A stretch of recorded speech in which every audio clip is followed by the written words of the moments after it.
Everyone talking about Symphony by Louis Vuitton. The notes in this are ginger, grapefruit, and bergamot.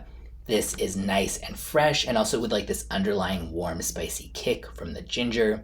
The notes breakdown is very, very simple, obviously, with only listing those three notes, but it doesn't smell boring to me at all. Kind of that dynamic between the grapefruit tartness and the spice from the ginger gives it a lot of depth, keeps it interesting. I personally really like grapefruit ginger combinations. I think that goes well and they play well off each other. This also incorporates the bergamot in kind of more of a central way than a lot of similar fragrances. Like bergamot is seems to be in at least half of all fragrances out there. It's just such a common note to kind of use in the opening to add a little bit of like tar citrus. But here I feel like it's a little bit more like notable. Like, oh, there, you can really clearly smell the bergamot, but it still doesn't like overtake the other notes or anything.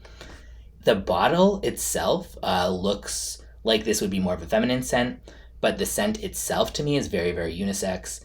I like their regular bottle style better, like just the basic kind, like Sur La Route on the beach, all those ones, versus this series. This has this like really elaborate kind of looking cap. I'll link in the description where you can get a bottle or sample. You can click one of those and see what it looks like. But the price also is just absurdly high for this, and that's really saying a lot because Louis Vuitton are already very pricey. As of right now, they tend to be about $280 for the average 100 mil. This series of theirs, this is $530 for a bottle. So, wow, that is a lot. But as far as the scent itself, I think it is great. I've smelled so many hundreds of citrus fragrances at this point, and this really does stand out a lot to me for quality and kind of that combination of pleasant mass appeal, but also still having somewhat of a edge to it with kind of the way the ginger's done. Moderate projection and longevity.